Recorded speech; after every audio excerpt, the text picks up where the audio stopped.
my name is Heather, and today I'm going to show you my method for making custom pop figures. The pop figure that I'm going to be making is Ross from Outlander. The hardest part for me about making pops is finding the pop figure that has the attributes that you're looking for. What I needed was a figure in a kilt. I also needed a face that didn't have a beard. So the pops that I chose to use are Jorah Mormont for the body and Superman for the head. The other problem with pop figures is they are not all created equal. So you'll notice these little discs that basically hold their heads onto their necks. They're not all the same size. So sometimes you have to make adjustments to these discs, or you have to try and make the discs from the head that you're using fit onto the neck of the body that you're using. And when we get to that point, I'll show you a little bit more about how that works. The first step is to remove the heads, and the way we do that is, the way I do it, is with boiling water. Basically, you just dip the head in, you make sure you cover the neck and the little disc that holds the neck. These discs are glued on, so what we're doing is we're melting the glue. And then I just keep testing them. You just pull them, and eventually the glue will come apart and you can pull it off. The hot water also softens the plastic a little bit so that you can pull that neck disc off, which we'll need to do in this case because the difference in neck sizes.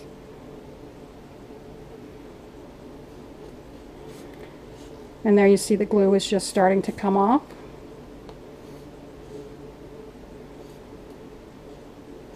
I just keep resubmerging them. Some people actually use a knife to cut that glue away.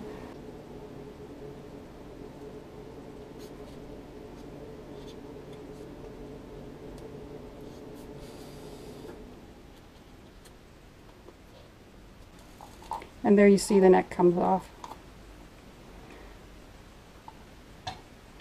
Now for this one, I need to pull this neck disc off because of the difference in the holes of the neck. So I will resubmerge it in the hot water, which helps the plastic of the neck give a little bit.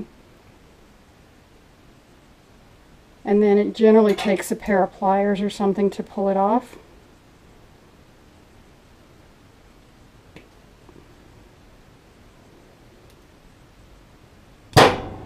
Whoa. And there you go. Luckily, it appears that both of these neck pieces are about the same size, which should make it easier to switch the neck discs that hold the heads on. We will need to put the disc that goes with this head onto this body to go forward.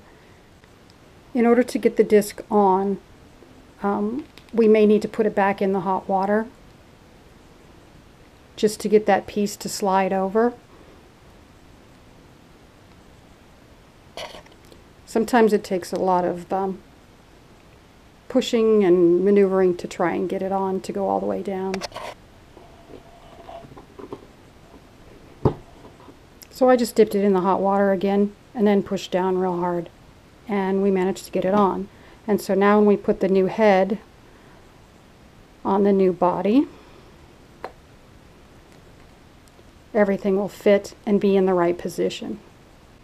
The character I'm trying to create is Ross from Outlander. I pulled images from the internet to see somewhat close-up pictures of his costume.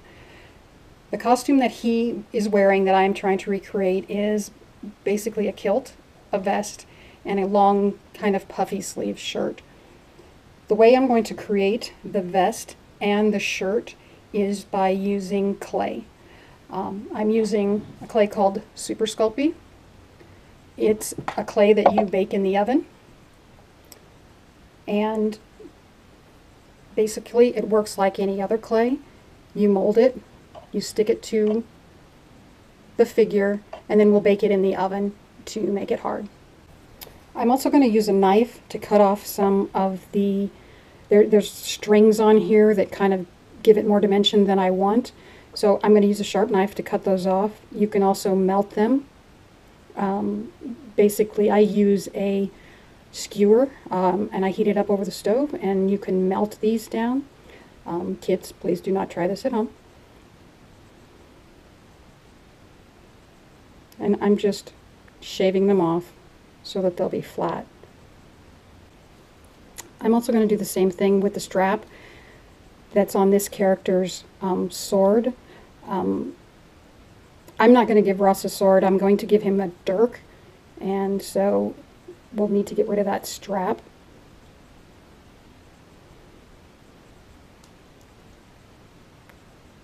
Be very careful because you can very easily cut yourself.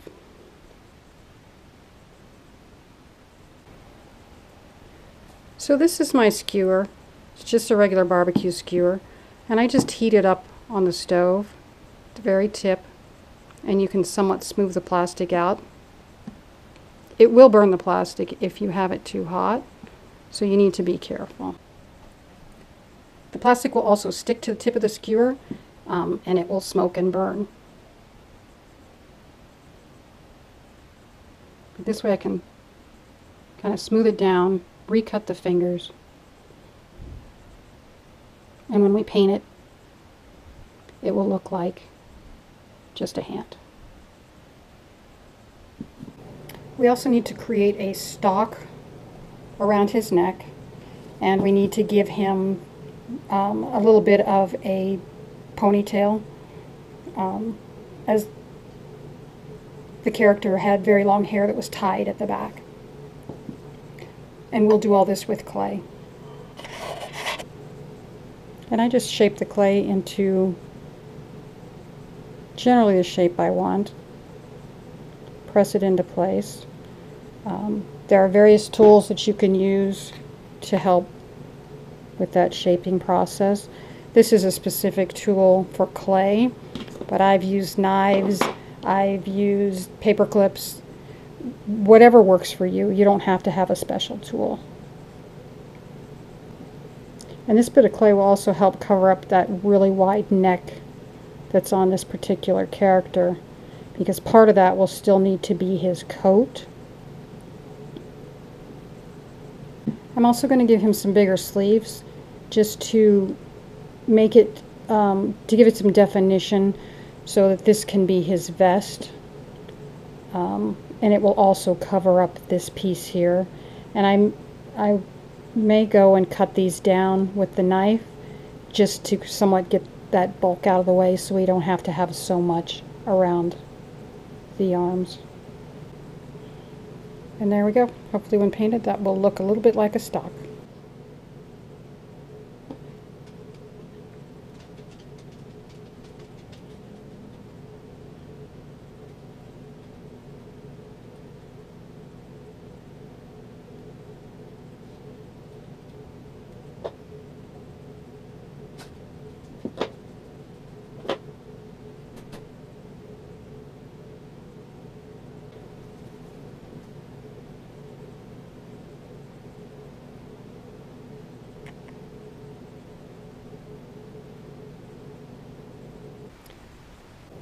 I have all the clay added that I think I'm going to need to complete my figure.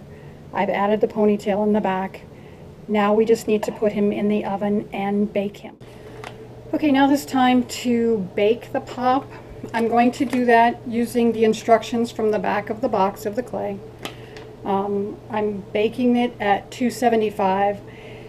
The instructions say 15 minutes per 1/4 inch of thickness. Because I have different thicknesses, I'm going to keep an eye on this, so I'll probably check it every 5 minutes, and we'll go from there. You want to make sure that it doesn't start melting, the pop, and so we'll just keep an eye on it.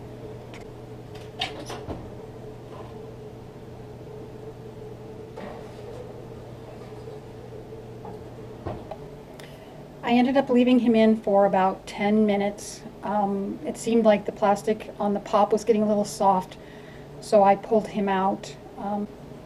What you're looking for is just to make sure that the clay has been baked. I'll let him cool and I'll see if there are any soft spots left, and if so, I'll pop him back in the oven for a few more minutes.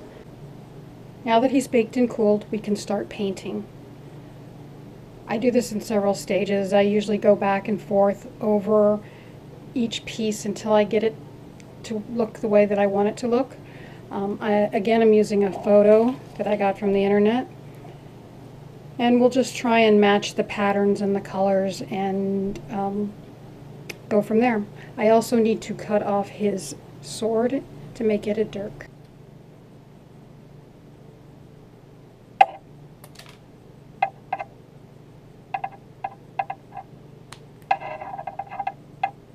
Now we just need to begin to paint. First thing I'll do is I'll match the color of his hands to his face.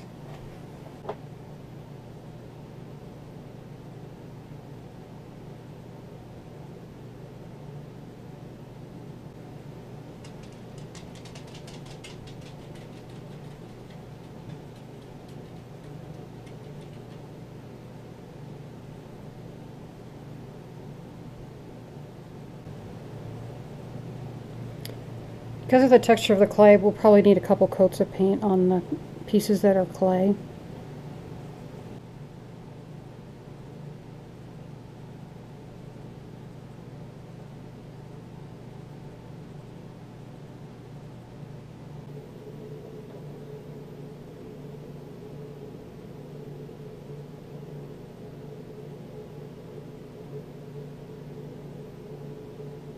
Doing plaid or a tweed-like texture in small scale can be a little difficult. I'm going to use a toothpick, basically drawing lines with it in different colors of paint, crisscrossing over each other. What I hope to achieve by doing this is a look that looks like plaid.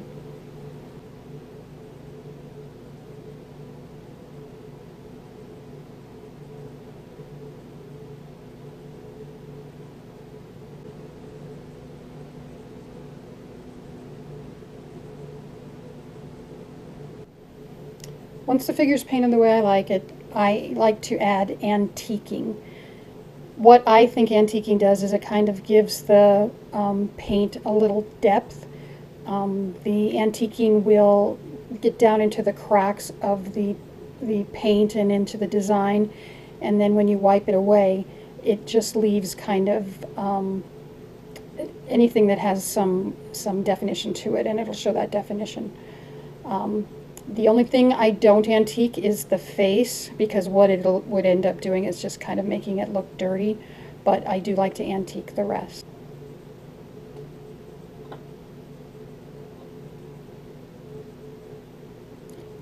And the way to antique is you paint it on,